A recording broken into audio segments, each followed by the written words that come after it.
on oublie souvent que certaines choses qui nous paraissent évidentes aujourd'hui ne l'étaient pas forcément par le passé, ce qui explique pourquoi certaines histoires peuvent sembler presque irréelles. Et c'est un peu le cas de ce que je vais vous raconter aujourd'hui. Je vais vous parler d'une époque où les femmes préféraient accoucher chez elles, voire même dans la rue, plutôt qu'à l'hôpital, et où les gens ne se lavaient pas les mains après avoir disséqué un cadavre, et vous expliquer le lien entre les deux. Au milieu du 19e siècle en Europe, de très nombreuses femmes décédaient quelques jours après avoir accouché à cause d'une infection appelée fièvre puerpérale, mais étonnamment, elles étaient plus nombreuses à attraper cette maladie à l'hôpital que dans la rue. Pour que vous compreniez tout le contexte, en 1850, les microbes n'ont pas encore été découverts, et les maladies sont expliquées par la théorie des humeurs. Pour vous la résumer rapidement, les gens pensaient que notre état de santé dépendait des 4 humeurs que nous étions censés contenir. Le sang, la lymphe, la bile jaune et la bile noire. En cas d'excès ou de manque de l'une d'elles, on était malade. Cette théorie a été démocratisée par Hippocrate et ses adeptes, donc elle ne date pas d'hier. Et elle a survécu jusqu'à il n'y a pas si longtemps que ça, ce qui est assez impressionnant pour une théorie où globalement il n'y a rien qui va. Et le pire, c'est que les traitements prescrits sur la base de cette théorie étaient très souvent contre-productifs. Pour traiter les maladies, les médecins essayaient de rééquilibrer les quantités de ces prétendues humeurs, mais un peu comme ils pouvaient. Tu as de la fièvre et tu as mal à la tête? Je vais donc te faire saigner et te prescrire des laxatifs pour m'assurer que tu sois bien déshydraté et encore un peu plus faible.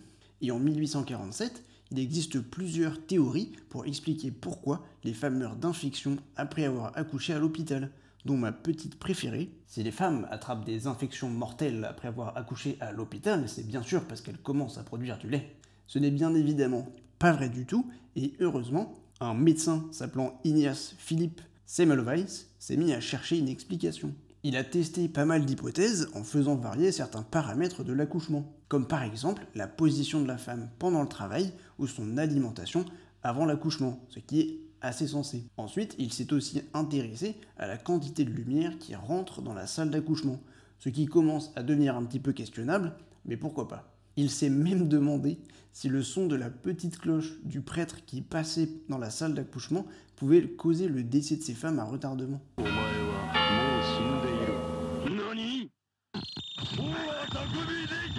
Ça peut nous faire sourire aujourd'hui, parce qu'avec les connaissances actuelles, on sait très bien que c'est complètement absurde.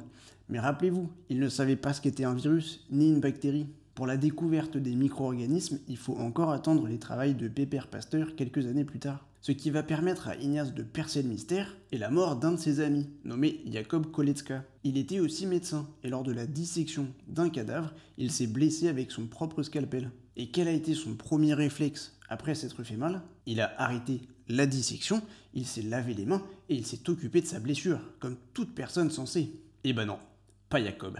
Jacob, il finit ce qu'il commence. Il a donc continué à trifouiller l'intérieur d'un cadavre avec une plaie ouverte. Et vous le voyez arriver gros comme une grosse maison, ça s'est infecté. Et Jacob est mort quelques jours plus tard d'une maladie avec des symptômes très proches de ceux de la fièvre puerpérale. Il n'a pas du tout fait exprès, mais en continuant son autopsie, bon, accessoirement, il s'est condamné à mort, mais il a aussi permis à Ignaz de faire le lien entre les cadavres et les infections, ce qui a permis de sauver des millions de vies par la suite. C'est grâce à cet épisode qu'Ignaz a émis l'hypothèse que les cadavres contenaient quelque chose qu'il ne pouvait pas identifier, mais qui était dangereux pour la santé. Encore une fois, ça paraît complètement évident aujourd'hui, mais à l'époque, dites-vous que c'était révolutionnaire.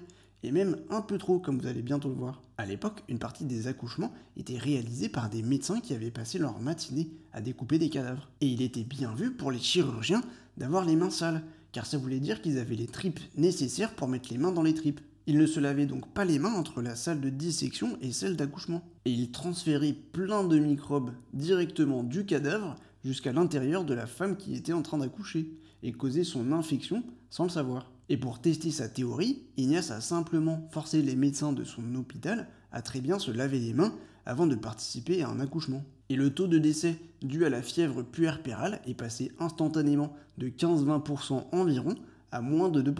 Bingo! Il a compris, il a partagé ses résultats avec le reste du monde, tous les médecins se sont mis à se laver les mains avant de manipuler des patients, et de nombreuses vies ont pu être sauvées. Ou pas. Ces recommandations ont mis du temps à être appliquées dans le reste du monde, ce qui est un petit peu l'ultime absurdité de cette histoire. Il y a plusieurs raisons à cela. D'abord, sa théorie allait directement à l'encontre de celle des humeurs, qui était quand même la référence depuis des millénaires. C'est un peu comme si quelqu'un arrivait aujourd'hui et nous disait qu'on n'avait pas besoin d'oxygène pour survivre. Même s'il arrivait avec des preuves solides, on aurait un petit peu de mal à accepter l'idée. Et bah c'est un petit peu ce qui est arrivé à Ignace. Ensuite, une partie des médecins refusaient de se remettre en question et ne pouvaient pas accepter qu'ils avaient causé le décès de plein de femmes, même avec des preuves irréfutables devant les yeux. Ces résultats ont été tellement mal accueillis par la communauté scientifique de l'époque que son nom a été donné à ce genre de réaction. L'effet, ou le réflexe de Semmelweis, est celui de refuser un fait prouvé rationnellement car il va à l'encontre de nos croyances ou des normes établies. Et voilà, c'est la fin de cette vidéo. Merci énormément de l'avoir regardé jusqu'au bout, ça fait plaisir. N'hésitez pas à mettre un pouce propre en l'air, à la partager à votre pote qui ne se lave jamais les mains, et à vous abonner si vous voulez plus de vidéos similaires. Dites-moi en commentaire si ce genre de sujet un petit peu historique vous plaît, ou si vous préférez de la biologie pure et dure. Et sur ce, je vous dis à plus pour plus de bio sur Métabolisme.